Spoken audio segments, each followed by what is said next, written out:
Bienvenue au souper aux parlementaires. La façon dont ça va se dérouler, on va d'abord débuter le repas et au deuxième service, les conférenciers, donc Bernard de Rome, Louise Arel et Peter Milliken vont prendre place et vont procéder à la conférence. Donc, je vous souhaite un bon appétit et je vais céder la parole immédiatement à M. de Rome. C'est correct. Qui va nous expliquer un peu le déroulement de la soirée. Alors, M. de Rome. Ça fait plaisir, je m'y attendais. Ça paraît pas, mais je m'y attendais. Allez, bonsoir tout le monde. D'abord, je suis heureux de me retrouver parmi vous. Je suis heureux d'être ici, d'être de retour à Québec. Ça fait quand même un certain temps que je me suis prévalu de m'installer pendant un certain temps dans ce merveilleux Parlement que j'ai eu l'occasion de côtoyer pendant de nombreuses années. Je me souviens d'une soirée électorale formidable. Enfin, pour ce qui est de la réalisation, je ne parlerai pas du résultat, si on se garde une petite gêne, qui était dans le Salon Rouge de l'Assemblée nationale, enfin du Parlement. Donc, c'était un précédent. Donc, c'était un merveilleux souvenir. C'est une année où M.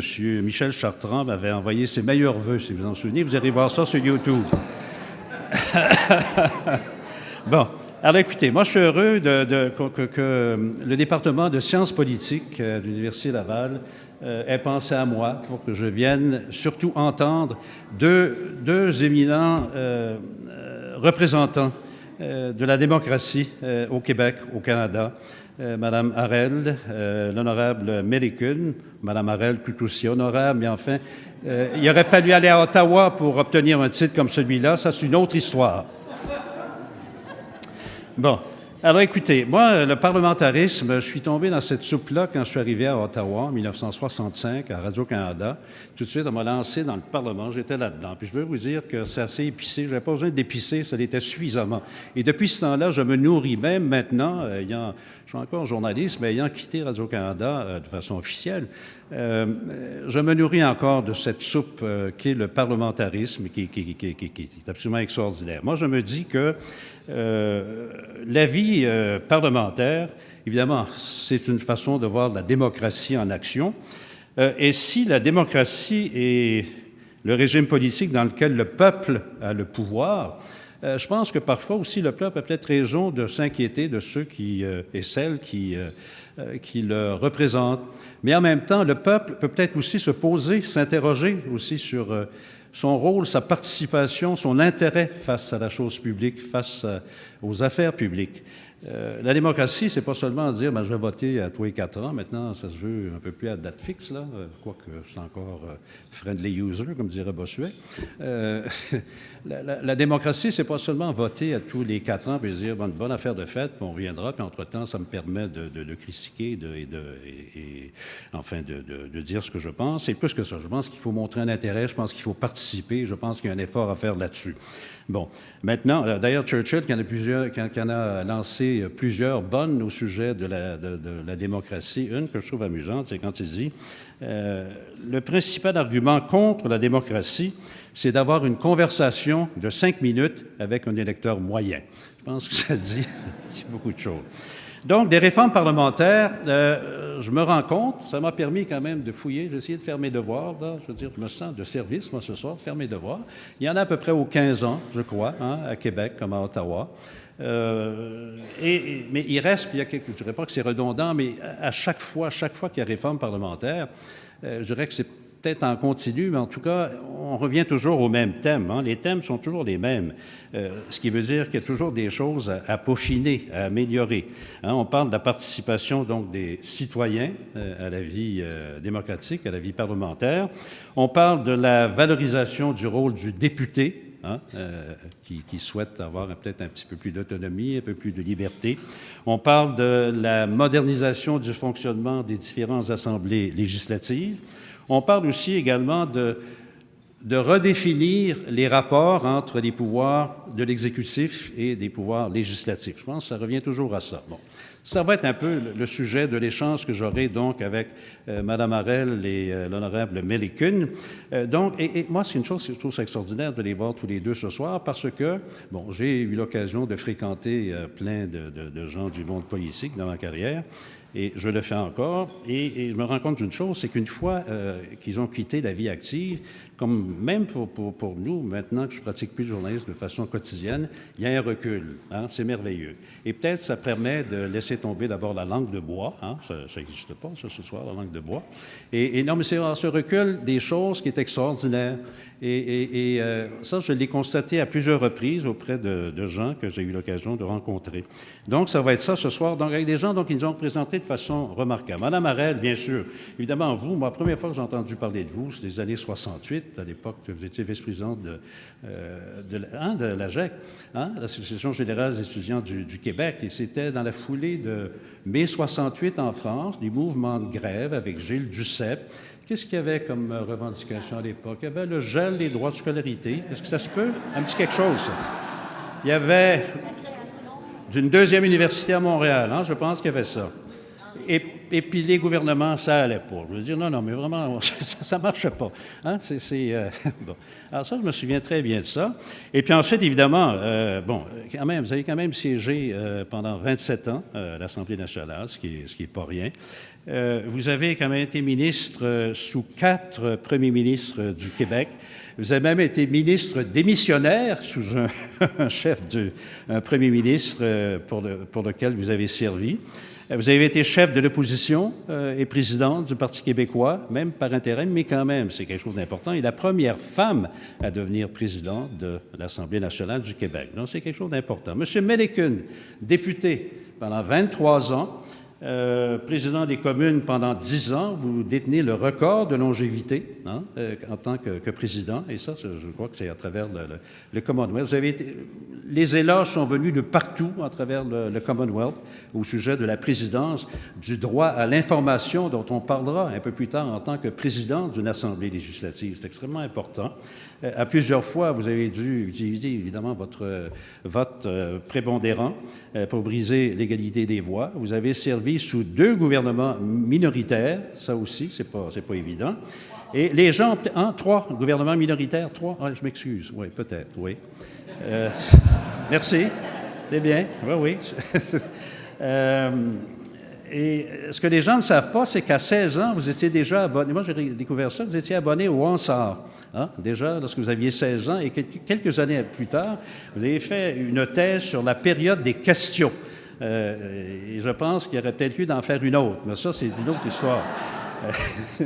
Et comme député, vous avez été critique même en matière de réforme électorale. Donc, ce soir, ce dont nous allons parler, vous savez, vous aussi, de quoi on parle. Donc, c'est un peu ce qui est à l'ordre du jour. Hein, c'est pour nourrir l'esprit. Pour l'instant, on va se nourrir le corps. Et puis, je vous remercie et puis on se retrouvera tout à l'heure. Merci de votre attention et à tantôt. Pour l'événement principal. Alors, est-ce que... oui, ça va, c'est en marche, c'est bon? Bien? Oui. Alors, chers amis démocrates, chers amis, j'ose pas dire réformistes parce que ça pourrait être pris sans blesser qui que ce soit. Voilà. Ça me fait plaisir, donc, qu'on se retrouve. Moi, je suis très content de retrouver, donc, Mme Harel, M. Mélécune. Éric Montigny me rappelait, moi, je ne l'ai pas vu, je n'ai pas eu l'occasion de le voir, un sondage dans Le Soleil ce matin qui démontre qu'il y a une majorité, il y a une pluralité de gens qui souhaitent une réforme parlementaire, notamment la question de la proportionnelle, je crois, la présence des femmes aussi, je crois que c'est ça. Hein, c'est ça? La parité. La parité aussi du gouvernement. Le vote libre. Hein, le vote libre. Est-ce que vous êtes prêts à parler de tout ça? Hein? Hein? Pensez-vous que les gens... Est-ce que moi, je disais toujours avant une émission aux gens, avant de commencer, je disais « bonne émission » tout le monde. J'ai l'impression d'être en émission, d'être en direct. Hein? C'est une bonne émission à vous deux. Non, avez-vous l'impression que le résultat de ce sondage reflète, au fond, une préoccupation ou, comment dire, le scepticisme ou ou le cynisme des gens, des citoyens en général, face aux représentants, à nos représentants. Êtes-vous d'accord avec ça? En fait, je ne sais pas si tous ici présents êtes au courant des résultats de... plus fort. Le micro. Attendez. Je ne sais pas si vous êtes au courant des résultats du sondage CROP, dont une partie, un extrait aurait été publié dans le journal Le Soleil, qui a été présenté aujourd'hui même, ici même, au Salon Rouge. Alors, sur les 6 thèmes que le colloque va débattre, je comprends qu'une majorité de l'opinion publique est extrêmement favorable à des changements. Je suis consciente, évidemment, on en parlait tantôt à la table, que c'est parfois sans... Peut-être c'est mieux comme ça, hein? Merci. C'est-à-dire qu'on est tous... Oui. Unimike, là? Moi, ça va? Vous, ça va? Vous, M. Mélican? J'essaierai, mais qu'est-ce qu'on peut... Vous le passerez. Ça va? Okay. Bon. Alors, et ça prouve une chose, c'est que l'égalité entre les hommes et les femmes, au moins dans la vie publique et certainement dans la politique, passe par le micro. À votre avis, est-ce que les gens ont raison? Est-ce que les gens ont raison de se plaindre, d'être sceptiques et d'être un peu cyniques face à ce qui se passe dans les assemblées législatives? Est-ce que c'est justifié? Est-ce qu'il y a un peu de vrai là-dedans? Est-ce que... Je peux? Oui? Oui, à mon avis, oui. Je ne sais pas les détails de la législature ici à Québec, mais dans la Chambre des communes, à mon avis, il y a de grands problèmes maintenant qui créent un problème pour le public. Par exemple, et tout le monde ne sait pas ça, mais une des choses qui se passe maintenant, c'est que les personnes qui poseraient des questions en Chambre sont choisies par le leader des partis. Il y a une liste qui est donnée au président, et le président suit cette liste-là. Si un député ne veut pas poser la question demandée par le whip, et la plupart du temps, les questions sont écrites par des personnes dans les bureaux des partis, pas par le député lui-même, pas encore. Et s'il ne veut pas poser cette question, il n'est pas sur la liste. Il y a un autre qui est choisi pour le faire, parce que le nouveau peut poser la question demandée par le leader. Et à mon avis, ce contrôle-là a changé vraiment beaucoup l'opération de la Chambre. Et quand j'ai été élu, par exemple, en 88, si on veut poser une question pendant la période de questions, on se lève après la réponse d'un ministre pour la question avant. Et le président a choisi qui posera la prochaine question. Pas les whips. Et maintenant, le contrôle est complet. Et c'était comme ça quand j'étais président aussi. J'ai reçu la liste chaque jour. Mais le contrôle des questions n'est pas si demandant pendant ces années-là que maintenant, et vraiment pendant ma dernière mandat comme président.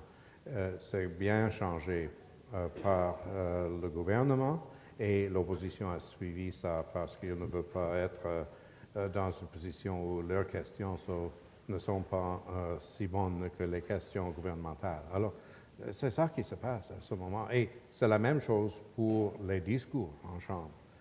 Le contrôle des whips sur ceux qui prononceront un discours sur un projet de loi est complet, à mon avis. Et surtout dans le parti gouvernemental, mais aussi pour l'opposition, parce qu'il veut qu'ils se présentent comme des oppositions vigoureuses. Et si on veut faire ça, il faut que chaque discours est presque le même que l'an avant, avec des critiques du projet de loi, des choses comme ça. Et ça se passe souvent. Qu'est-ce que vous en pensez, vous, avec le recul, là, finalement? Est-ce que vous regardez une période de questions, par exemple? Bon, vous ne siégez plus, là. Quel est votre... comment est-ce que vous voyez ça maintenant? Est-ce qu'il y a exagération? Est-ce que c'est partie de l'image qui est projetée, ce qui fait que les gens disent, c'est pas sérieux, c'est de la rigolade. C'est même assez déplorable à certains moments. Qu'en pensez-vous? Bon, écoutez, je crois que la situation s'est détériorée dans les rapports entretenus entre en fait, entre les élus à l'Assemblée. Pour toutes sortes de raisons, mais j'aurai tantôt une suggestion à vous faire ou une recommandation. Je sais que ça prend du temps, on y reviendra, mais vous savez, les réformes parlementaires, pour les regarder de près, là, ça met à peu près 10-12 ans, Ouais. à partir du moment où elles sont annoncées jusqu'au moment où elles sont réalisées. Moi, j'ai comme fait la comparaison, j'ai fait de manière studieuse comparaison entre ce que Jean-Pierre Charbonneau a déposé en 98 et ce qui a été finalement adopté en 2009, donc 11 ans. Et c'est à peu de choses près exactement la même chose, sauf, et c'est significatif, sauf les motions des députés ministériels. Les motions des députés ministériels qui étaient proposées par Jean-Pierre Charbonneau, c'était la possibilité pour des députés ministériels, donc du gouvernement, de jouer un rôle dans l'Assemblée. Et le fait est que ni le gouvernement devait aimer ça, ni l'opposition de voir finalement des députés ministériels user de son temps, là, prendre de son temps, mais ni le gouvernement de voir des députés ministériels avoir une marge de manœuvre. Moi, jeune députée, je me suis souvent dit que les députés ministériels, s'ils pouvaient, là, ils feraient des plaintes à l'Office de protection du consommateur pour fausse représentation, parce que c'est vraiment des personnalités connues dans leur milieu, notoirement appréciées, qui sont recrutées et qui viennent faire de la figuration ici. Parce que c'est vraiment de la figuration, puis on verra pourquoi, là, c'est de la figuration, parce que vous donnez le bon exemple de l'exécutif qui a mis la main sur la période de questions et sur Mais j'aimerais les revenir à la affaires période des courantes et les questions affaires comme du jour. telle. Là. Je veux dire, on fait quoi? Qu'est-ce qu'on fait pour mettre de l'ordre là-dedans? Qu'est-ce qu'on fait? Est-ce qu'on, je sais pas, moi, d'abord, pour qu'il y ait un peu de contenu là-dedans, souvent, il n'y en a pas beaucoup. Hein? Est-ce que vous trouvez qu'il y en a beaucoup? Je vais vous dire, vous voulez que je commence par... Non, mais on ne ce fait que pas je- de procès d'aucun gouvernement. D'accord, là. non, pas Il y en du a tout. déjà un qui est en marche à Ottawa Oui, avec mais- le procès d'Orphée. Alors, écoutez, Monsieur de Rome, je vais vous dire, ça a l'air excessif, là. Ça prend 10-12 ans. Peut-être en 2025-26, on y viendra. Il faut être assis par ordre alphabétique. Par ordre alphabétique, parce que l'Assemblée est devenue une meute. Et je le pensais, là, c'est pas récent. J'y étais pendant 27 ans et 8 mois. C'est habituellement une meute de loups. Et exceptionnellement, avant Noël et les vacances, ça devient une meute de louveteaux pour se souhaiter bon anniversaire, bonne année, bon joyeux Noël, etc. Mais habituellement, c'est vraiment une meute de loups parce que c'est des réflexes de meute. C'est pas des réflexes individuels, c'est pas des réflexes personnels. Et je suis convaincue que tout ce qui se lance en chambre comme insinuation, comme ils ne le feraient pas si, à côté, chaque côté d'eux, il y avait, par ordre alphabétique, un de leurs collègues. Mais alors, quoi, on fait quoi? A, B, C, D, H, vous êtes au 8e. Là. Alors, H, oui, H. alors, ça donne quoi? Ça donne... Ça donne que ça n'est pas, si vous voulez, cette espèce de face-à-face, mais qui entraîne des conséquences. Ça entraîne le fait que, par exemple, si vous êtes jeune député, comme je le fus, vous descendez du 3e, parce que les jeunes députés sont au 3e, et que vous demandez sur quoi on vote, eh bien, les gens vous regardent, l'air intrigués, en se disant, mais comment ça? Sur quoi on vote? On vote comme le leader. On ne se demande pas sur quoi on vote. Souvent, la majorité des votes qui se prennent ici, les députés qui votent ne savent pas sur quoi ils votent. Vous êtes en train de me dire qu'ils sont des moutons de panurge, c'est ça? Non, mais c'est un peu ça. Non, je suis en train de vous dire que c'est un système.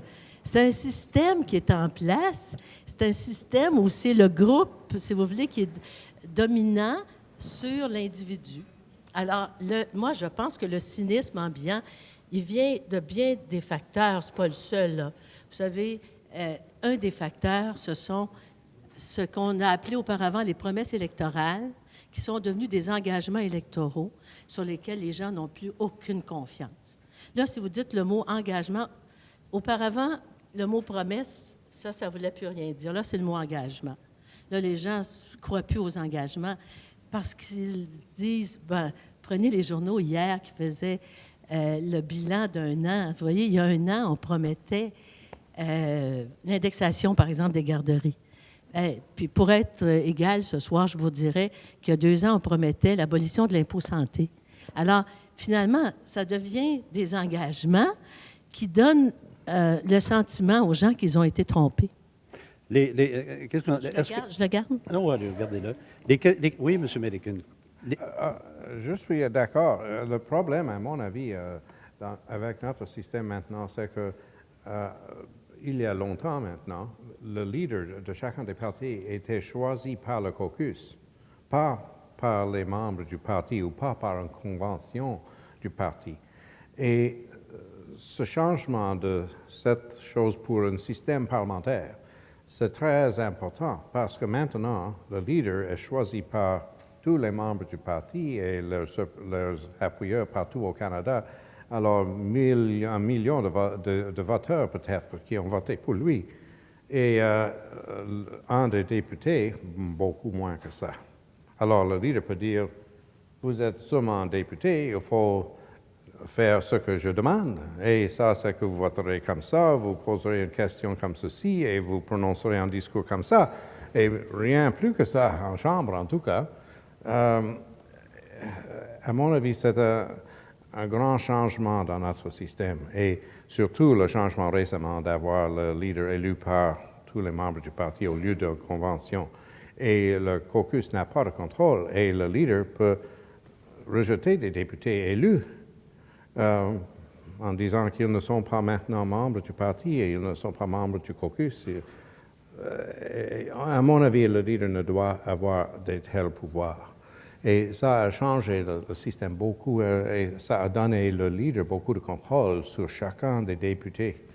Et c'est plus qu'on en a besoin parce que les députés doivent réfléchir le point de vue de leurs électeurs. Et il y a 20 ans, 25 ans maintenant, un député a posé des questions souvent en chambre concernant quelque chose qui est d'importance dans la circonscription. Où est l'argent pour construire un nouveau bureau de poste, par exemple, dans ma circonscription? Et on peut poser une telle question. Maintenant, on n'a jamais entendu une telle question en chambre. C'est très rare. Et à mon avis, c'est à cause du fait que le leader a pris contrôle de tout ça. Et c'est inacceptable, à mon avis. Je comprends, M. Milliken. En fait, quand vous dites le leader, vous voulez parler du chef de parti, hein? Oui, c'est ça. oui. Le chef de parti qui est élu par un congrès et qui, à partir de ce moment-là, dans un système parlementaire britannique, ça devient un peu royal, en fait, en quelque part. Hein? C'est comme un pouvoir royal. Et moi, quand j'ai siégé jeune député ici, je me disais qu'auparavant, les députés venaient pour pouvoir exprimer le point de vue de leurs électeurs, alors que maintenant, habituellement, quand on arrive dans un caucus, on nous parle si vous voulez, du dernier sondage qui nous donne l'opinion de nos électeurs. Et il faut s'ajuster par rapport à l'opinion que le sondage révèle.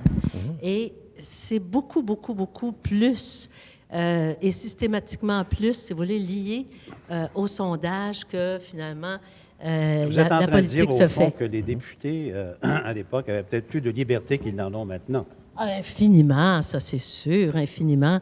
D'ailleurs, l'histoire, ici même, l'histoire du Parlement, au début du 20e siècle, c'était vraiment beaucoup plus, disons, l'autonomie des députés, c'est sûr. C'était pas considéré comme de la dissidence. Là, le problème, là, il faut vraiment introduire la question des médias, par exemple.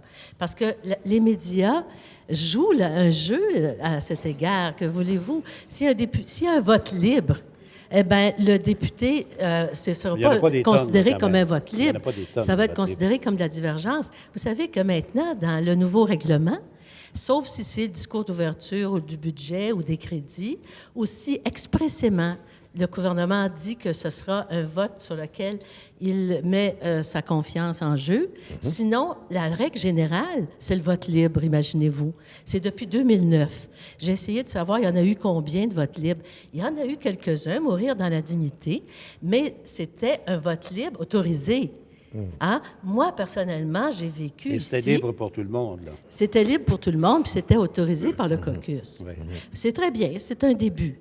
Moi, j'ai vécu en 82 un vote libre dans ce sens que j'ai voté contre une loi d'exception de retour au travail de mon gouvernement. Et ça, écoutez, j'étais une statue de sel, je n'étais plus capable de Étiez-vous me le mouton lever. noir, la seule? Oui. Et je dois dire que je ne le conseille pas. Je ne le conseille pas. Vous regrettez d'avoir été fidèle à vos valeurs? Non. Hein? Non. Écoutez, je ne le regrette pas. Non, c'est sûr que je ne le regrette pas, parce que c'était M. Lévesque. Et René Lévesque, dans sa vie antérieure à la politique, c'était un journaliste. Et il avait un esprit très libertaire. Ça aurait été un autre. Moi, j'aurais pas fait mes 26 autres années ici, là. Alors, c'est sûr que c'est pas simple. Si jamais, à la période de questions, vous voulez qu'on s'en parle, parce que ça n'a pas que des conséquences dans le sens de nomination, tout ça. Une des conséquences, je ne retrouvais jamais une place pour m'asseoir à la table ici même, dans cette salle à manger, sauf avec le Parti libéral. Est-ce que, pour revenir brièvement à la période des questions, est-ce que les questions devraient être soumises au préalable par l'opposition au ministre ou au premier ministre pour qu'on puisse avoir le temps d'avoir une réponse un peu sensée, avec un peu de contenu et un peu réfléchie? C'est pas nécessaire, non. C'est pas nécessaire de donner de C'est pas une bonne façon? Non, non, je suis certain que c'est pas la façon de faire, de point de vue de l'opposition, en tout cas. Les 3 questions permis Non, chaque... oui, évidemment, c'est parce qu'on fait moins trébucher l'adversaire, c'est sûr. Oui. Si on pose des questions à l'avance, mais je veux dire, moi, j'en parle d'une question d'efficacité et de... Non, le gouvernement se prépare pour des questions avant lu les journaux ce jour-là, parce que la plupart des questions sont sur les sujets soulevés dans la presse le matin, avant, normalement. Pas tout le temps, mais normalement. C'est une mauvaise façon de procéder, à votre avis? Je me dis que ce serait, dans le fond, importé dans les régimes présidentiels.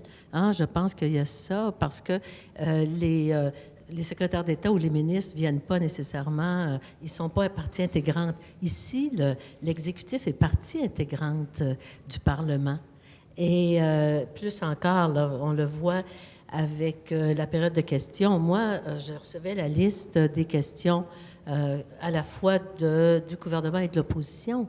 Alors, et par la suite, c'est un grand ballet qui, disons une grand-messe avec diacre sous diacre, bien préparé. Alors, c'est peut-être ça qui fait que les citoyens sont moins enclins à y trouver leur compte, parce qu'ils ont l'impression que leurs députés, dans cet environnement-là, ben c'est pas celui qui les représente, c'est celui qui représente, si vous voulez, le gouvernement ou le Mais comme le en parti. Grande-Bretagne, par exemple, est-ce qu'on devrait, je ne sais pas, le premier ministre, je pense, en Grande-Bretagne, n'assiste qu'à une seule période de questions par semaine? Je veux dire, est-ce que... 15 minutes seulement. Hein? 15 minutes seulement. Aussi, Chanceux, seulement hein? ça. Non. Pour la période de questions où il est là pour seulement 15 minutes. Bon, revenons au cynisme, revenons au scepticisme des gens. Est-ce que c'est lié, je veux dire, ça explique, entre autres, une faible participation électorale? Je veux dire, ça s'est corrigé quelque peu, là, les dernières élections, mais je veux dire, il y a eu une chute marquée, là, hein, surtout chez les jeunes en particulier. Est-ce que ça explique ça? La participation électorale, il y a des hauts et des bas.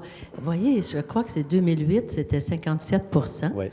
historiquement un des plus bas taux de participation. Et puis, en 2012, c'est remonté à 72 je pense. Hein? Alors, il faut qu'il y ait des enjeux. En 2012... Mais avant ça, on est passé de quelque chose comme 60 quelques % à 36 %. Je veux dire, ça commence à être dramatique, là, Oui, des choses comme ça. oui, Hein? oui. Il faut que les gens y croient. Alors, comment augmenter la confiance dans l'institution, finalement? Ça commence par leurs députés.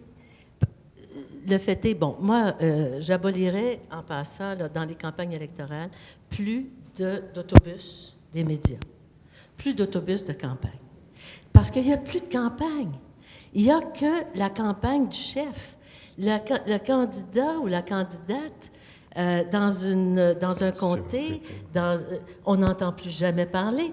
Ça n'est, mais si, par exemple, le candidat ou la candidate de Jonquière ou de Limoilou ou de n'importe quelle circonscription est présent en même temps, évidemment, que son chef de parti, il ne sera jamais question ni de lui, ni d'elle, ni de son comté, ni des problèmes qui peuvent se poser. Il ne sera question que du chef de parti. C'est-à-dire que l'autobus de campagne se trouve à imposer un horaire au chef de parti qui est assez incroyable. Moi, j'ai eu cette discussion-là avec Lucien Bouchard il y a très longtemps. Je lui ai dit, vous pourriez rester au même endroit partout, là, pendant toute la durée de la campagne électorale. Vous avez votre autobus et derrière, vous avez une grande diapositive de la ville de Chicoutimi, enfin Saguenay maintenant, pardon, je sais pas moi, de Percé, puis on reste au même endroit, puis on fait notre petit... Non, mais je veux dire, je ne sais pas dans quelle mesure cela aide effectivement l'électorat à avoir un choix éclairé sur ce qui est fait. Là, hein? Ah ben, je pense que d'abord, ça commence par ce sentiment d'aliénation, de ne pas avoir leurs candidats ou candidates dans leurs propres médias régionaux ou locaux, nationaux, tant mieux si tant est que cela advient, là. Mais il y a aussi le choix, parce qu'auparavant, le choix se faisait dans la circonscription par et parmi les gens. Il y a eu une tendance, là, de vraiment, on peut toujours croire nécessaire qu'il y ait un certain équilibre avec un compromis essentiel pour qu'il y ait évidemment des personnalités qui puissent s'associer, même à la dernière minute, là, dans une campagne. Mais il demeure que ce choix qui est fait par les électeurs a perdu beaucoup, si vous voulez, de sa valeur, parce que finalement, le député qui est élu n'est plus perçu comme étant leur représentant. Oui, mais au même temps, à mon avis, dans les anciens jours, quand un député a posé une question concernant quelque chose local dans la circonscription, il a reçu des rapports dans les journaux ou sur la radio ou quelque chose comme ça, dans la circonscription. Et ça a créé une approche pour lui avec ses électeurs qui indique qu'il pose des questions concernant leurs besoins, et des choses importantes pour la circonscription, pas des questions sur les matières nationales peut-être. Et ça, à mon avis, c'est très important. Et c'est la même chose pour leur discours en Chambre, parce que quand ils ont prononcé un discours sur un projet de loi, ils ont offert peut-être des critiques qui seront très importantes pour ces électeurs. Et il a exprimé ça pendant le discours. Mais maintenant, les discours sont écrits par les whips ou les personnes dans le bureau du whip ou le leader. Et sont donnés aux députés, il faut les lire. Ce n'est pas la même chose, pas du tout. Et à mon avis, ça a réduit l'importance des députés dans les yeux de ces électeurs partout au Canada. Et à cause de ça, la participation dans les élections sont beaucoup moins qu'avant.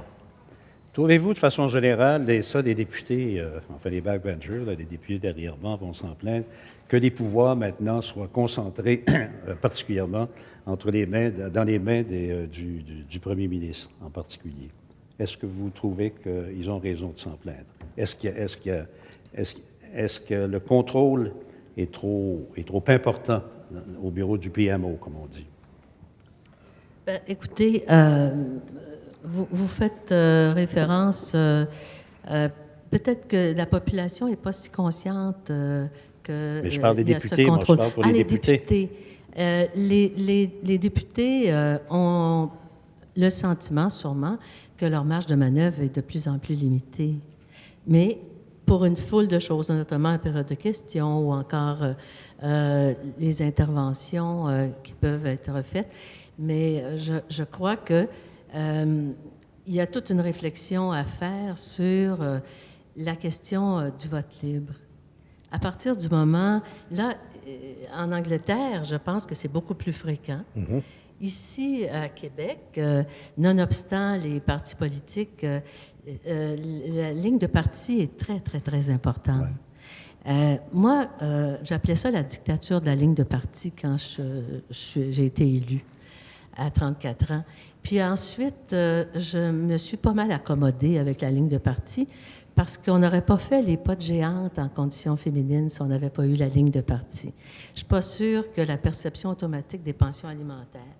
Ici, vous savez, moi, j'ai vécu 3 référendums, si on comprend celui de Charlottetown, et je n'ai pas vu le Parlement à feu et à sang autant que sur la loi sur le partage du patrimoine familial.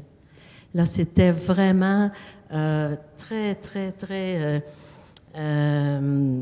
difficile, si vous voulez, cette période-là à traverser. Alors, c'est donc parfois la ligne de parti qui a fait faire des progrès. Vous savez, l'union civile qui a précédé le mariage gay, qu'on a adopté, n'eût été de la ligne de parti, est-ce qu'on l'aurait adopté? Mais là où on est toujours très fiers, c'est quand il y a unanimité. Prenez Mourir dans la dignité.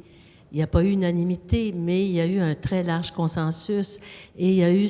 Dès qu'il y a consensus entre les partis, dès que la Chambre s'exprime unanimement, peut-être est-ce dû à notre statut de minoritaire en Amérique du Nord et dans le monde, mais je sais que pour l'avoir vécu, là, par exemple, l'équité salariale... Ce sont des cas d'exception quand même. Oui, c'est des cas d'exception. Tout le monde s'entend là-dessus, de la même manière qu'on le crucifie dans cette enceinte. Hein? Tout le monde est d'accord pour ne pas l'enlever, mais en même temps, il n'y a personne qui ose dire « moi, je vais être celui qui va l'avoir enlevé » entre nous, là, alors que plusieurs souhaiteraient que ce soit fait. Non, mais enfin, c'est deux poids, deux mesures. Mais quand on y arrive, ça nous fait du bien. Hein? Oui. Alors, pour le vote libre, là, si on parle de vote libre, à ce moment-là, je pense à un projet présenté qui a été déposé par un ancien ministre de M. Harper, M. Chong, je me souviens bien, qui est d'Ontario, qui avait du reste voté contre la reconnaissance du Québec comme nation, entre autres choses, mais ça, c'est une autre histoire.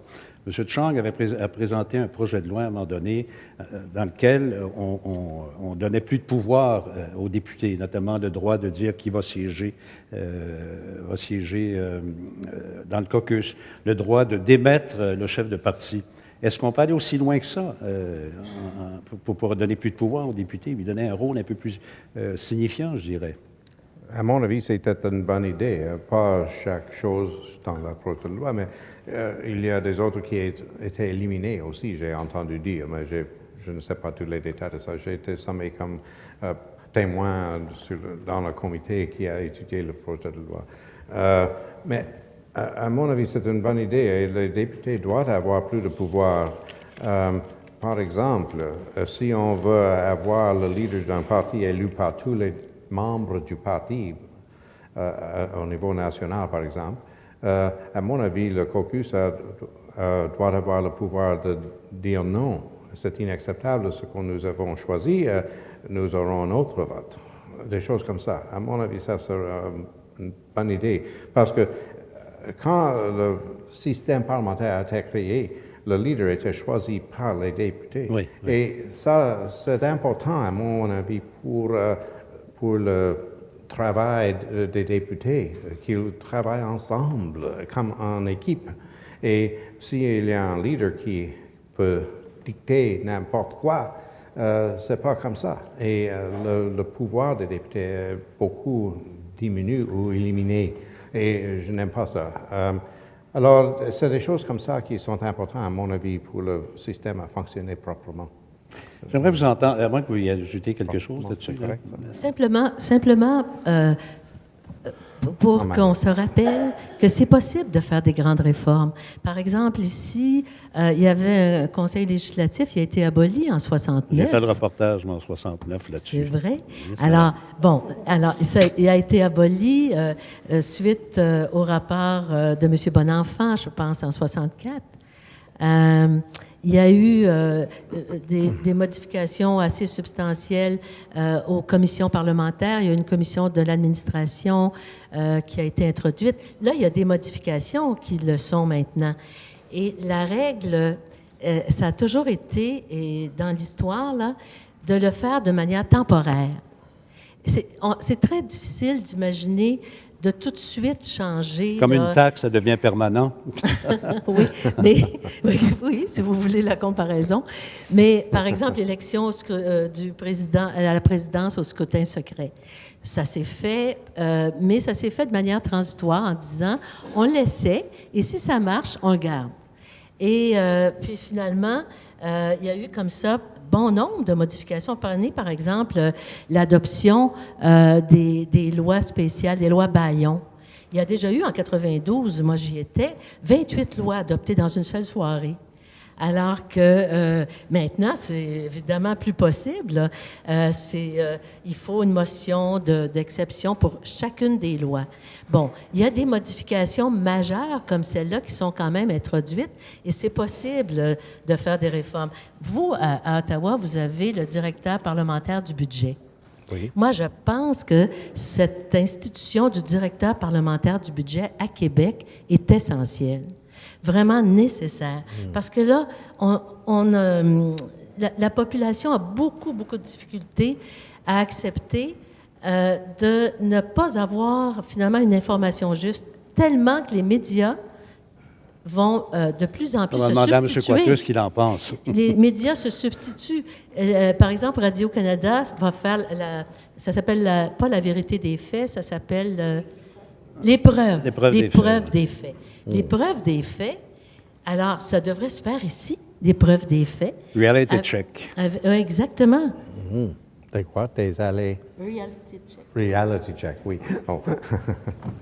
Mais vous, le directeur parlementaire, je pense qu'à Ottawa, on pourrait se servir de cette expérience initiative que vous avez parce qu'il n'a pas totalement son indépendance. Hein? Il la revendique, il est allé devant les tribunaux. Mais je crois qu'un directeur parlementaire du budget, en fait, les gens ont besoin d'avoir un renouvellement de leur confiance. Et pour ça, il nous faudra des institutions beaucoup plus, si vous voulez, solides. J'aimerais vous entendre sur...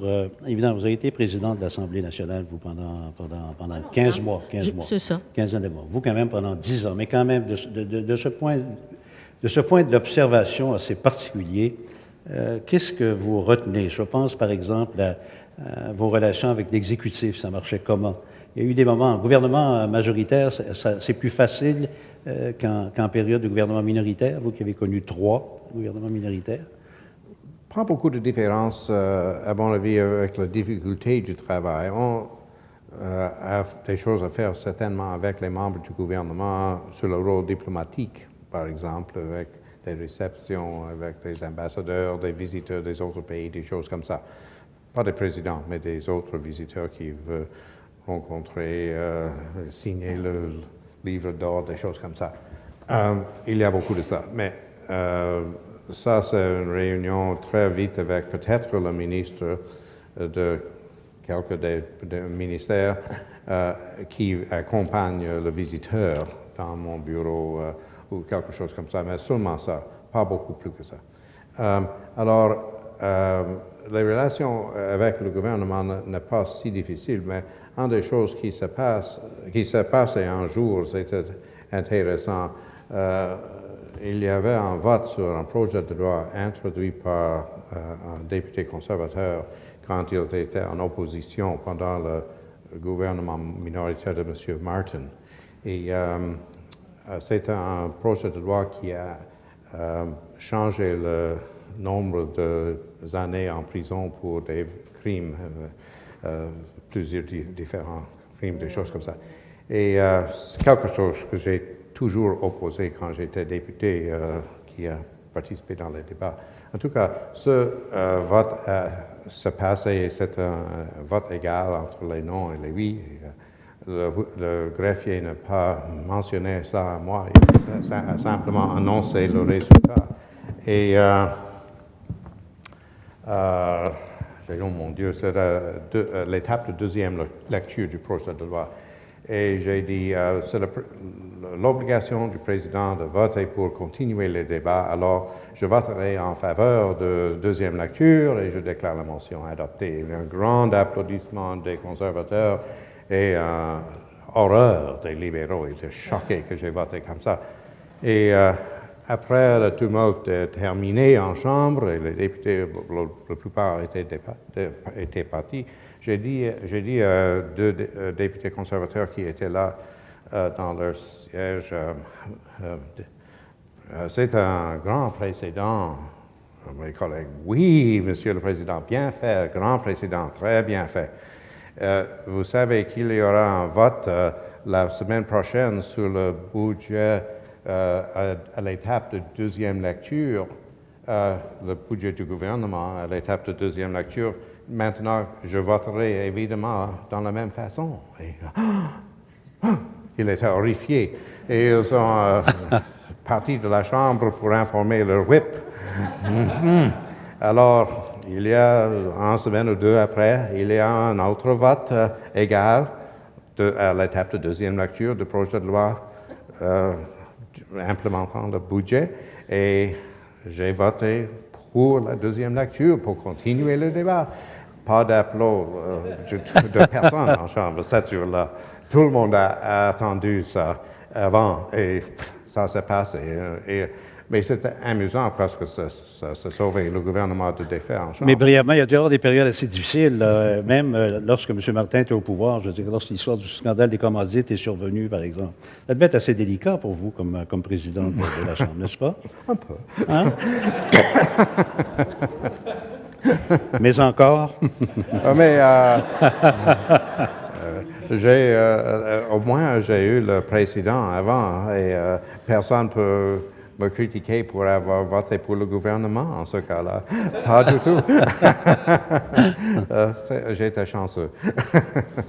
Parce que, en fait, dans l'institution, le président, il peut, en fait, faire erreur, mais il ne se trompe jamais. Oh oui, c'est ça.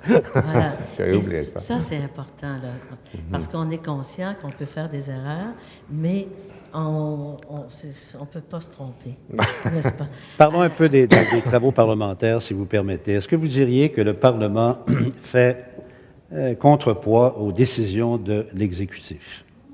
Est-ce qu'il joue son rôle? En termes, je ne sais pas, de reddition de comptes, de dépenses, est-ce qu'il joue son rôle? Est-ce qu'il est efficace?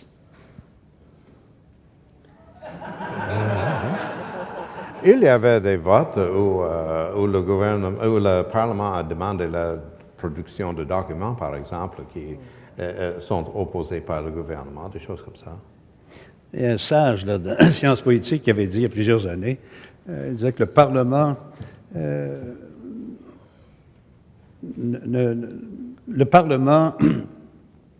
ne présente pas de politique, c'est la responsabilité du gouvernement. On voulait dire que c'est le gouvernement qui, au bout de la ligne, qui a le dernier mot. Ben, ça dépend si le gouvernement est majoritaire, n'est-ce Oui, pas? mais... Parce que les députés, en fait, les députés ministériels dont je parlais au début de cet échange, ben, c'est ceux qui vont servir à compter le nombre. Tu sais, je me disais souvent que le rôle le plus essentiel d'un député ministériel, c'est de faire d'être dans le calcul du nombre qui permet un gouvernement. Parce qu'après, ils n'ont pas de rôle à jouer. Sauf la commission d'administration publique. Parce que les commissions, et ça sera ma deuxième recommandation, de faire comme dans les pays nordiques, où dans les commissions, c'est la majorité, donc, des députés de l'opposition qui constituent la majorité de la commission. Et ça fait une différence extrêmement... Ça force la coopération. Parce que ça dépend qu'est-ce qu'on veut comme société. C'est sûr que si dans une société, on veut des extrêmes, puis on veut le clash, là, puis on veut que, finalement, parce qu'on est dans une société où on comprend qu'il y a, évidemment, entre fédéralistes et souverainistes, il y a cette dynamique qui va demeurer et qui est à l'ordre du jour, peut-être le premier point à l'ordre du jour pour une génération et j'espère pour une société du moins. Mais tout le reste, là, tout le reste, on peut forcer la coopération sur le reste. Et le fait est que j'ai vu de mes yeux vus en Suède, où je suis allée, des commissions qui siègent sur des projets de loi, des commissions qui siègent avec une majorité de députés de l'opposition en commission sur des projets de loi de gouvernement. Bon, évidemment, le gouvernement va ramener devant le Parlement le projet de loi, si tant est que l'opposition fait des mesures dilatoires et, en fait, retarde indûment. Mais sinon, ça donne un sens des responsabilités à la fois à l'opposition en commission et à la fois, finalement, au gouvernement de ne pas déposer quelque chose qui serait vraiment un écart considérable par rapport au choix d'une société. Nous, on bascule alors que les sociétés humaines, ça évolue autrement que dans les... si vous voulez, ça évolue autrement que dans la politique qui consiste à passer d'un extrême à l'autre. À moins que vous voulez ajouter quelque chose, parce que là, on va permettre aux gens de poser des questions là, parmi vous. Je ne sais pas comment on procède. Est-ce qu'il y a un micro? Enfin, oui, alors, s'il y en a qui veulent poser des questions, là, vous préparez-le, on peut continuer. Vous pourrez le faire. Là. Oui, alors oui. Alors, c'est une question, c'est pas une thèse, ni un éditorial, on s'accorde? Allez-y. Alors, ma question, vous avez tous les deux... Vous identifiez, s'il vous plaît. Oui, Marc-André Baudet, je suis professeur de sciences politiques à l'Université Laval. Non, l'Université Laval. Vous avez identifié des changements qui pourraient être faits au niveau de la vie parlementaire, de l'exécutif, mais vous avez tous les deux été président d'une assemblée. Si vous aviez à choisir un pouvoir additionnel que vous aimeriez être accordé au président de l'Assemblée, lequel serait-il?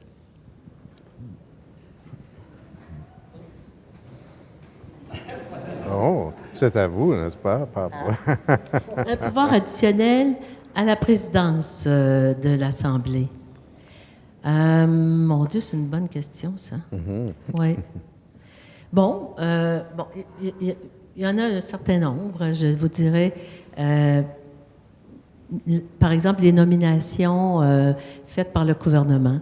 Ce devrait être vraiment une occasion de pouvoir introduire le Parlement dans ces nominations par un examen qui pourrait être fait dans le cadre de commissions.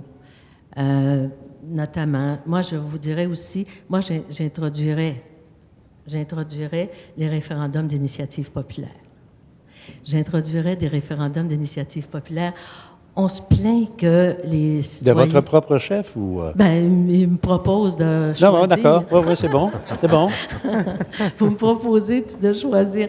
Évidemment, je ne pourrais pas le faire à titre de présidente de l'Assemblée, mais je pourrais le proposer au bureau de l'Assemblée nationale qui pourrait l'introduire comme, disons, modification à venir. Parce que ces référendums d'initiative populaire, c'est peut-être cette institution-là là, qui pourrait être la bougie d'allumage qui rallume la flamme citoyenne. M. Médicune? À mon avis, le président doit avoir le pouvoir de choisir qui poserait la prochaine question et qui prononcera le prochain discours. Et nous avons perdu ça récemment, à mon avis, pendant les peut-être les 15 ans passés.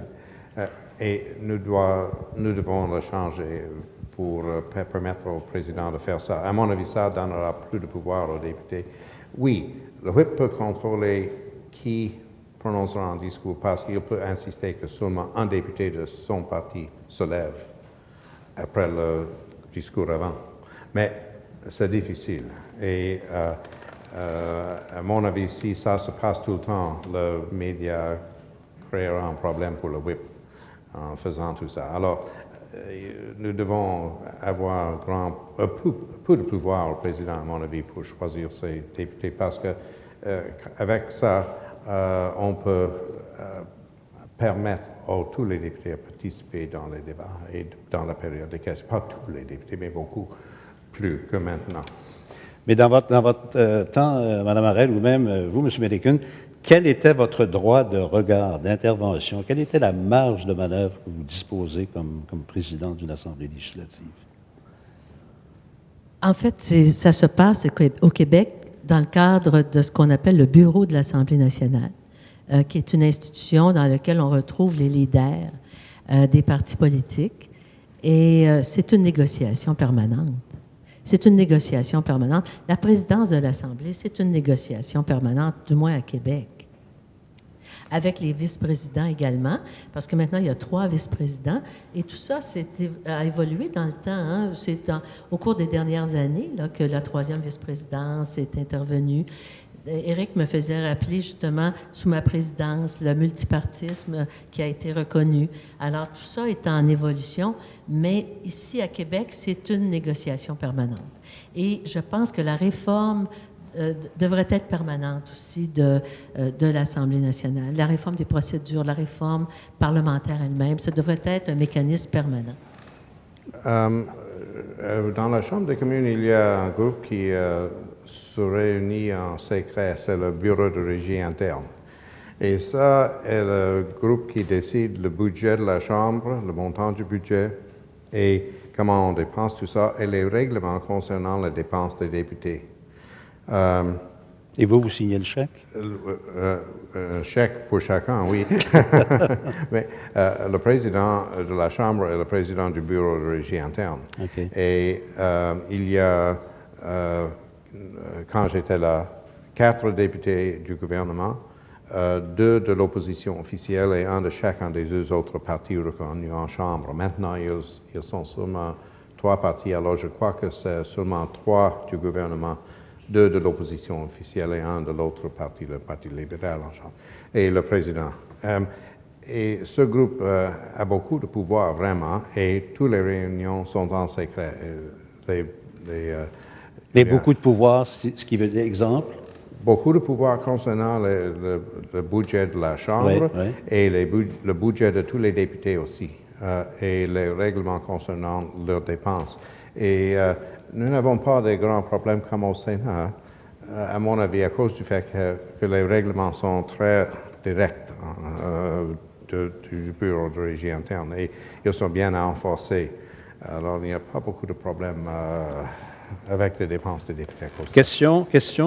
Oui, oui, monsieur. Oui, bonsoir. Jean-Sébastien Dufresne, je suis le président du Mouvement pour une démocratie nouvelle, une organisation qui milite depuis 15 ans pour une réforme du mode de scrutin au Québec. Ce qui est un thème que vous n'avez pas abordé ce soir, et d'ailleurs, vous en avez parlé un petit peu tout à l'heure. Un sondage ce matin, 70% des Québécoises et Québécois qui sont pour une réforme du mode de scrutin proportionnel. On a parlé de plusieurs méthodes qui pourraient être appliquées, mettre les députés dans un certain ordre, des questions écrites, pas écrites. Mais si à la base, les citoyens, les citoyennes n'ont pas confiance dans le système qui élit les gens qui vont les représenter, il y a un problème là, assurément. Là, toutes les mécaniques qu'on peut mettre en place une fois que les députés sont rendus à l'Assemblée ou au Parlement, on pourra toujours les améliorer. Mais qu'est-ce qu'on fait pour améliorer la façon qu'on va élire les gens qui vont nous représenter, en sachant que dans 85% des pays membres de l'OCDE, donc les pays industrialisés, ils ont un système proportionnel, et ce n'est pas 85% des pays industrialisés qui fonctionnent mal à cause du système proportionnel. J'aimerais vous entendre sur ça. Merci. Oui, bien sûr. Tous les partis le promettent dans l'opposition, rendu au pouvoir, il n'y a plus personne qui veut en entendre parler. N'oublions pas que l'échange de ce soir portait sur la démocratie parlementaire. Et je sais que demain, il y a un atelier sur la démocratie électorale, je crois. Mais je ne sache pas que c'était en fait un des thèmes qu'on nous proposait d'aborder, mais c'est intéressant parce qu'il y a eu, entre autres, les États généraux en 2006 avec une participation citoyenne très importante et un rapport en faveur d'un mode de scrutin compensatoire mixte, c'est ça.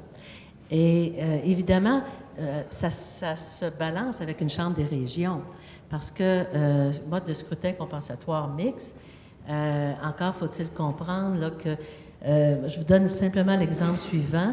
Il y a déjà 10 ans, vous me direz, mais ça n'a pas dû être modifié beaucoup là, dans le temps. Les 11 villes qui avaient plus de 100 000 habitants au Québec occupaient 1 % du territoire et 68 % de la population. Alors, c'est le 99 % du territoire qu'il faut représenter aussi dans cette Assemblée. Et toute la question, c'est de savoir comment. Alors, moi, je vais vous dire, je trouve que c'est comme un mantra. Vous savez, c'est comme à l'époque de la fête Dieu, il y avait des grandes processions, puis on disait Ora pro nobis, puis on chantait des incantations. C'est comme une incantation. Je m'excuse, mais c'est devenu comme une incantation, parce que ça fait au moins à ma connaissance, 40 ans qu'on en parle. À mon avis, ce n'est pas une chose à faire. Peut-être un vote préférentiel, c'est le mot en français pour ça? Oui. Où on peut voter pour un candidat numéro 1, 2, 3, 4, et si un candidat ne gagne 50%, on va avoir un autre compte, deuxième tour des scrutins. Parce qu'on peut compter les autres qui ont voté pour un autre. Des personnes qui ont gagné le moins de votes, ces scrutins sont pris pour être recomptés, pour déterminer qui peut gagner 50% des votes pour être élu. Parce que l'autre système de vote préférentiel, à mon avis, crée des problèmes, parce qu'il y a une liste des candidats, et si le parti gagne 10 circonscriptions, 10 députés, le 10 sur le numéro 1 à 10 sur la liste sont choisis comme députés.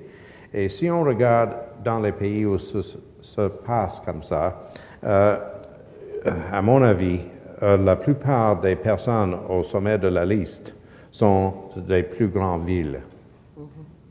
Parce qu'ils peuvent gagner la plupart des votes là s'ils sont sur cette liste. Et les petits villages, les zones rurales, n'a personne près du sommet de la liste. Et ça, c'est un problème à mon avis. Parce qu'avec notre système, nous avons un grand représentant de chaque parti de notre pays dans la Chambre des communes. Et à mon avis, c'est très important de continuer ça. Et le vote préférentiel changera tout ça. Mais la liste, proportionnelle, changera tout ça. Mais l'autre, c'est pas si mal. Et si j'ai peut exprimer mon préférence, c'est pour le vote préférentiel au lieu. Oui.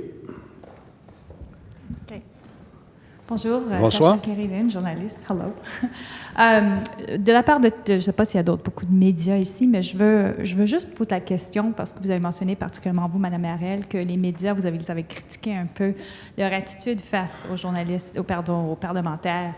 Et je voulais savoir si ce n'est pas le cas que s'il y aurait plus de transparence de la part des parlementaires, il y aurait peut-être moins de cette scrutation ou scrute que les médias font. On peut penser à Ottawa où c'est très difficile d'obtenir de l'information, ou même si on pense à la récente expérience du Québec, des reportages par l'enquête, par exemple, qui ont provoqué, dans certains cas, le fait qu'on a tenu finalement la commission Charbonneau. Est-ce pas utile que les médias provoquent, mais est-ce pas vrai que s'il y avait plus de transparence, peut-être des députés, on sent qu'il y a peut-être une crainte des médias ces temps-ci, il y aurait plus de transparence, qu'il y aurait moins de cette attitude négative des médias? Chose certaine, le journalisme d'enquête est essentiel dans notre société. Et n'eût été des médias, là, je pense en particulier au Journal La Presse et au Devoir à Montréal, je ne crois pas qu'on aurait pu assainir la corruption qui sévissait dans l'administration municipale à Montréal. Donc, le journalisme d'enquête, je ne le remets pas en question. Une des difficultés, cependant, c'est que dans les médias, il n'y a pas plusieurs nuances de gris. C'est tout noir ou blanc. Et quand c'est noir ou blanc, c'est une des difficultés, par exemple, pour le vote libre.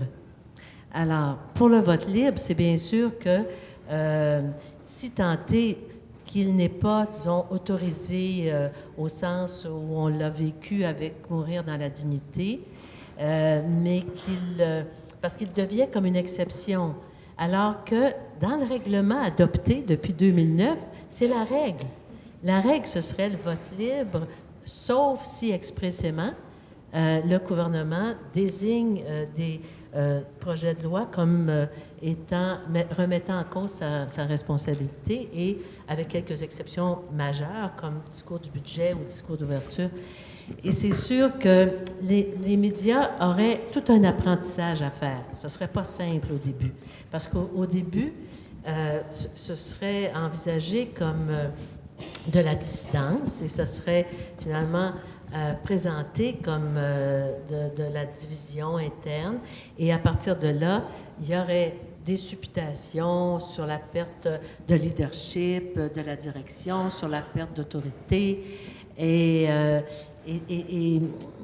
ça, c'est sûr que ça conduirait finalement à un climat assez malsain au sein d'une même formation politique. Alors, comment on fait pour faire une approche de vote libre qui, en fait, ne serait pas de cette nature-là? C'est pas simple, évidemment, parce que ça suppose qu'un vote libre, là, ça veut dire qu'un député vient ici et se détermine, s'autodétermine. Sinon, il peut toujours dire à ses électeurs, « Écoute, j'en pensais pas tant, là, mais je pensais autrement, sauf que c'est la ligne de parti. Je l'ai dit au caucus, mais j'ai perdu. C'est la démocratie. » C'est comme ça que c'est expliqué. Je lisais ce matin Antoine Robitaille dans le journal Le Devoir. Je ne sais pas si vous avez pris connaissance. J'en avais, d'ailleurs, je voulais vous lire un petit extrait parce qu'il disait ceci. Bien, ça concernait le départ de M. Deltel et la question du registre des armes à feu, où il disait en avoir donné une opinion contraire à la politique du parti. À la politique de son parti. Mais, alors, il disait ceci, Antoine Robitaille.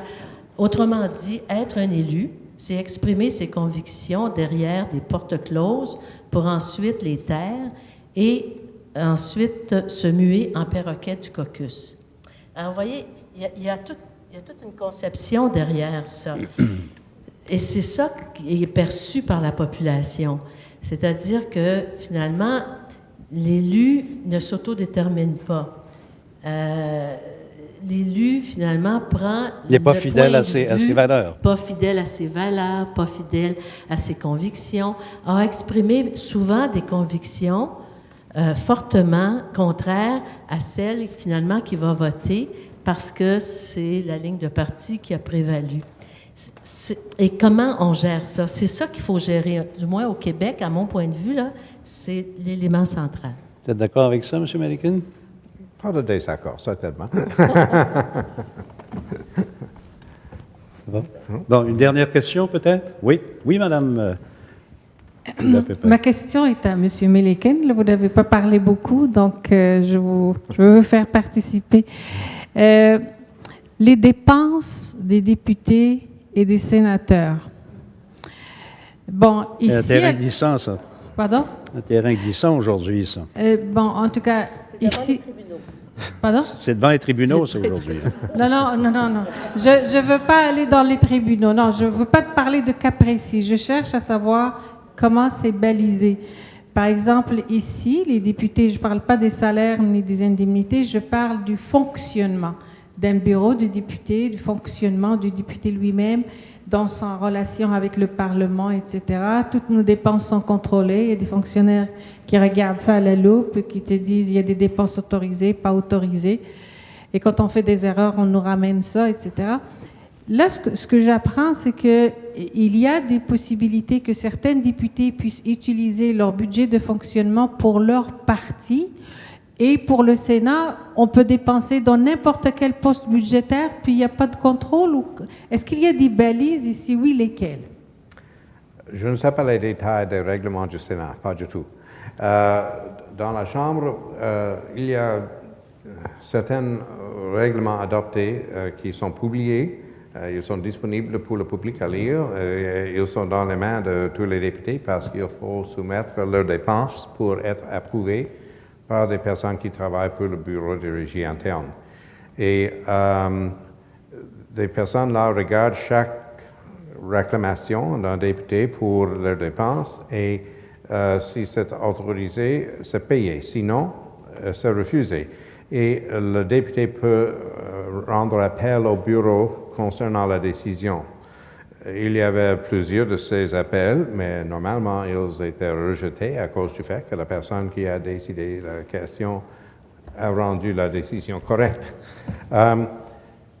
Le scandale, si on peut l'appeler ça, concernant les dépenses des bureaux pas dans la circonscription de députés. C'est une autre chose. Je ne sais pas les détails de tout ça, mais évidemment, le député a engagé quelqu'un ou payé quelqu'un qui a une partie de son budget qui travaille hors de la circonscription et pas à Ottawa. On peut engager pour tous les deux certainement, mais je ne sais pas s'il y a quelque chose qui demande que tous les personnes engagées par un député travaillent dans le bureau, dans la circonscription ou dans le bureau à Ottawa. Je ne sais pas, j'ai oublié ça, s'il y a un règlement concernant ça. Et ça, c'est un problème à ce moment, mais seulement ça, pas des autres problèmes, parce que les règlements sont très clairs et très bien enforcés. Le Sénat n'a pas les mêmes règlements et ça a créé un problème pour eux, à mon avis, quand j'ai lu ce qui s'est passé avec des sénateurs divers là, concernant leurs dépenses. Alors, à mon avis, nous avons un système qui n'est pas si mal. Le Sénat doit corriger le propre, mais celle de la Chambre fonctionne assez bien, à mon avis, et les règlements sont bien renforcés par le bureau de régie interne. Et il n'y a pas beaucoup de scandales. Hein. À Québec? Pas beaucoup. En fait, à Québec, c'est vraiment, je pense, sous contrôle. Je ne crois pas que des problèmes, sauf peut-être à la marge, là, sont survenus. Peut-être, je sais qu'on termine bientôt. Vous savez, c'est très répandu. On retrouve ça dans les médias, puis c'est très répandu dans la classe politique de considérer que finalement, le candidat dans une circonscription lors d'une élection, finalement, il ne fait pas la différence. C'est son parti ou c'est son chef, si vous voulez, qui fait l'élection et c'est interchangeable. Le candidat, au mieux, on dit qu'il fait 5 sur ce qu'obtient son propre parti.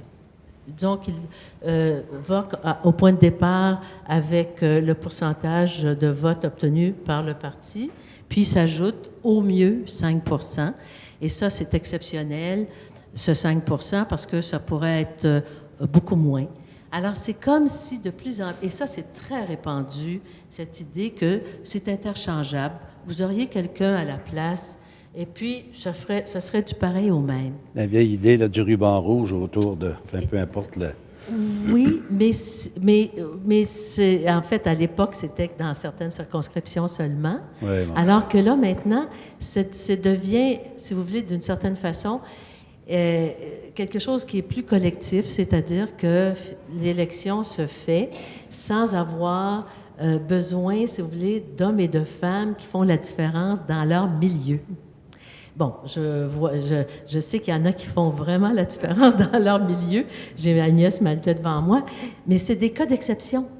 Alors que c'est très, très, très largement répandu et ça donne le sentiment, une fois élu député à beaucoup de gens, que quelqu'un d'autre aurait pu l'être à leur place ou que c'est la bonne volonté du prince. Si le prince décide que c'est quelqu'un d'autre qui doit être là, c'est interchangeable. Il y a un problème derrière ça. En terminant, là, vraiment en quelques mots seulement, une prochaine réforme parlementaire devrait porter sur quoi? Quels seraient les thèmes, les composantes? Qu'est-ce que ça devrait... Sur quoi? Juste seulement quelques thèmes, sur quoi là il faut Donner peu de pouvoir aux députés et moins aux leaders. À mon avis, c'est important pour le fonctionnement de l'Assemblée nationale. Et jusqu'où êtes-vous prêt à aller pour donner plus de pouvoir? Jusqu'où êtes-vous prêt à aller pour donner plus de pouvoir? Le pouvoir des députés de poser des questions et de prononcer des discours en Chambre sans permission de leur leader, leur whip. OK. Le pouvoir d'être sur les comités et de servir sur les comités sans contrôle du whip, parce que maintenant, nous avons des situations où le whip dit vous êtes sur ce comité, mais vous n'avez pas appuyé récemment ce projet de loi, vous êtes hors du comité pendant le prochain mois, et il peut envoyer un autre là. Et à mon avis, il ne doit pas être comme ça. La personne choisie par la Chambre d'être membre du comité doit être le membre, pas des substituts. Madame Arel. Et pour y arriver, il faut à ce moment-là, conséquemment, qu'il y ait plus de responsabilités. Parce que le pouvoir, c'est une chose, mais ça exige plus de responsabilités, ça exige plus de s'autodéterminer et non plus de se mettre, comme sur, si vous voulez, une partie d'échecs, là, de se mettre à l'abri d'un roi ou d'une reine. Ça suppose de se... Alors, jusqu'où ça va, ça? Jusqu'où êtes-vous? Bien, ça va jusqu'à configurer l'Assemblée nationale pour être assis par ordre alphabétique.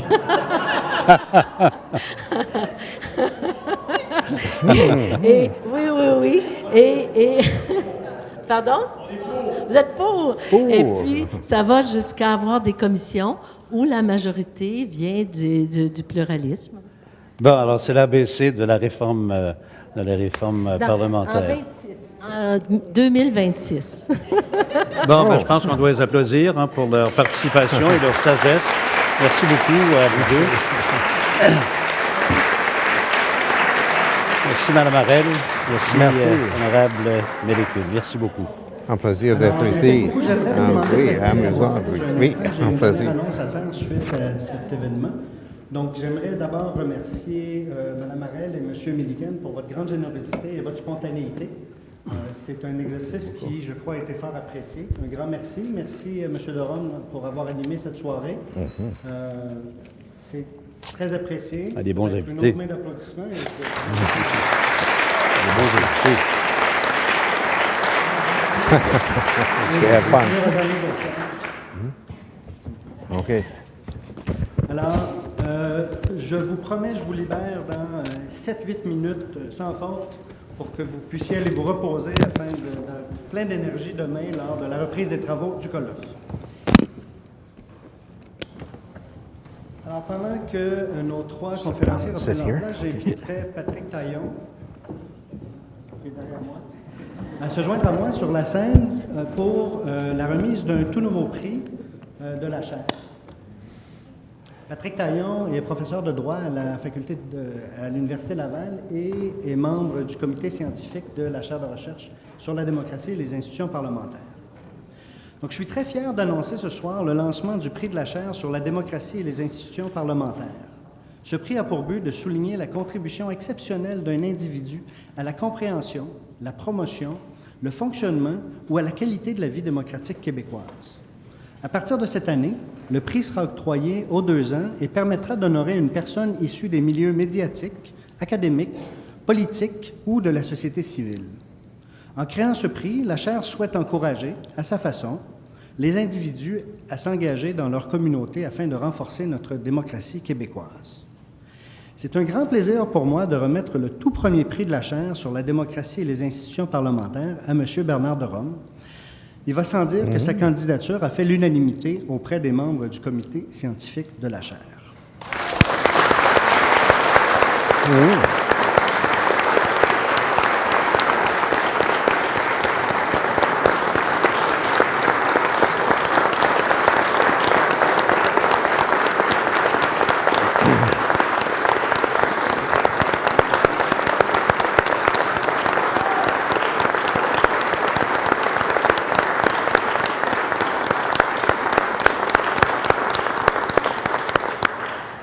Tout au long de sa carrière, M. de Rome a contribué d'une manière exceptionnelle à l'épanouissement de la vie démocratique québécoise et canadienne.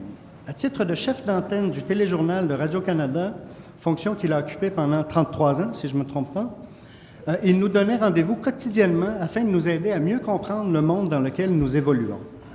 Il a également commenté le déroulement d'une vingtaine de soirées électorales, provinciales ou municipales, de même que 3 soirées référendaires.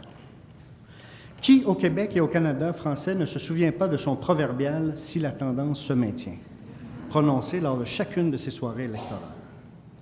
En somme, Bernard de Rome a été aux premières loges des grands moments de notre histoire politique récente. C'est très souvent vers lui que nos regards se sont tournés afin d'obtenir des éclaircissements sur les nouveaux événements qui venaient de survenir et par le fait même de bouleverser l'ordre établi. Bref, tous conviendront que Bernard de Rome est aujourd'hui une véritable référence pour tous ceux et celles qui œuvrent dans la sphère médiatique, un modèle pour les futurs journalistes partout au pays. Signe de reconnaissance du succès de sa longue carrière journalistique, il a été reçu membre de l'Ordre du Canada, nommé chevalier de l'Ordre national du Québec et sacré chevalier de l'Ordre de la Pléiade. Il a également reçu une médaille d'honneur de l'Assemblée nationale du Québec. Enfin, M. de Rome s'est vu remettre un doctorat honorifique de l'Université du Québec à Rimouski et un de l'Université de Montréal. En remettant à M. de Rome le tout premier prix de la chaire sur la démocratie et les institutions parlementaires, nous souhaitons joindre notre voix à celle des nombreuses organisations qui ont déjà souligné l'excellence de M. de Rome. Animés par notre ambition de mieux faire connaître le parlementarisme pratiqué au Québec et ailleurs, en plus d'améliorer la compréhension des enjeux et des difficultés auxquelles sont confrontés les systèmes parlementaires et les démocraties contemporaines, la candidature de M. de Rome était incontournable. Si vous me permettez.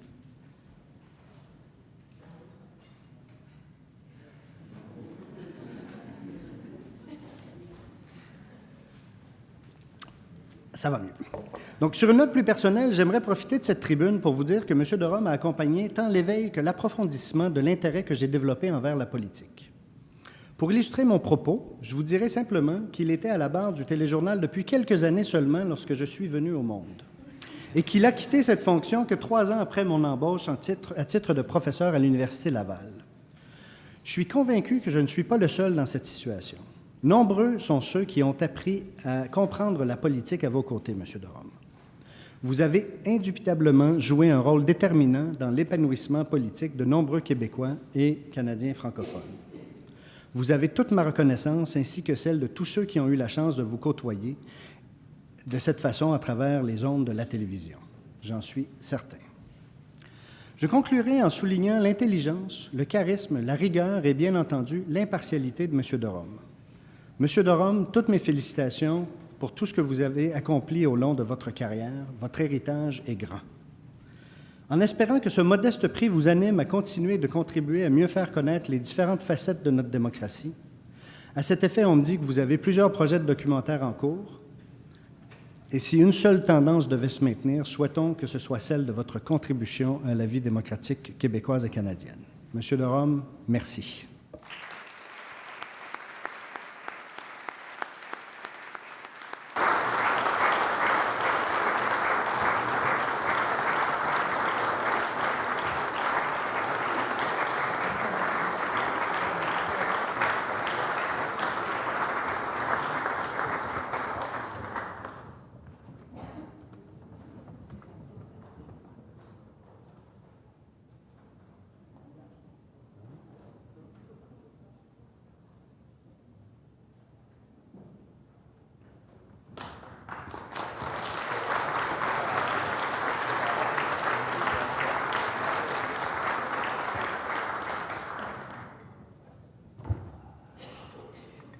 De dire quelques mots. Très honnêtement, on m'a averti que cet honneur me serait décerné. Je suis extrêmement touché, je vous le dis. Je suis très profondément touché. Ça vient du Québec, ça vient de Québec, ça vient du département de sciences politiques de l'Université Laval, les plus anciens. Moi, je veux dire, quand je vous parlais au début, à mon arrivée, je suis plongé dans la soupe parlementaire et tout. Mon parcours, je l'ai fait beaucoup ici, je l'ai fait sur le tas, c'est un fait. Je n'étais pas vieux, moi, quand j'ai commencé à faire tout ça. Et je l'ai fait en fréquentant et en rencontrant et en lisant également plusieurs des profs du département de sciences politiques ici. Ça remonte à Gérard Bergeron à l'époque. Le premier référendum, c'est avec lui que j'ai fait ça, entre autres. Je me souviens, la première émission bilingue que j'avais fait avec Barbara Frum, sur le référendum de 1980 avec Stan Roberts du Canada West Foundation. Il y avait M. Robarts, l'ex-premier ministre de l'Ontario, et Gérard Bergeron. Je me souviens bien sûr de Jean-Charles Bonenfant, je pense, qui a enseigné au département. Je pense que j'ai fait la dernière interview avec M. Bonenfant, qui est mort quelques semaines après. J'ai relu encore récemment La merveilleuse histoire du nationalisme québécois de Louis Balthazar, un livre absolument merveilleux qui a été amendé quelque peu, là, mais qui est formidable. On avait souvent recours à ce fédéraliste fatigué qui était Léon Dion. Alors, c'est tous des gens moi, que j'ai fait. Ah, ben oui, Vincent Lemieux, bien sûr, qu'on voyait régulièrement, qui on faisait appel régulièrement. Ce sont tous des gens donc qui m'ont inspiré beaucoup. Et ben, je vous remercie infiniment, moi, de m'honorer de la sorte. Je vous le dis, je suis très, très touché. Et ben voilà. Et tant mieux si, d'une certaine façon, j'ai pu inspirer certains jeunes à ce métier que j'aime plus que tous les autres, évidemment, que celui de journaliste. Ben, tant mieux si ça a amené un certain intérêt chez certains. En tout cas, chose certaine, c'est que moi, je crois au service public. Je dois remercier aussi Radio-Canada, ça, je dois quand même le dire, qui a joué un rôle, qui m'a laissé toute la liberté voulue de faire ce que je voulais, vraiment plus que ce dont on parlait tantôt. Je l'ai eu, moi, cette liberté-là. Je ne sais pas qu'il n'y a pas eu des bagarres des fois, mais on défend ces choses et puis finalement, on finit par s'entendre. Donc, je vous remercie infiniment de cet accueil. Je vous remercie de cet honneur. Et puis, ben, bon colloque, beau colloque. Et il faut que ça continue. La vie parlementaire, la vie démocratique a besoin qu'on s'occupe d'elle. Et vous le faites très bien. Merci.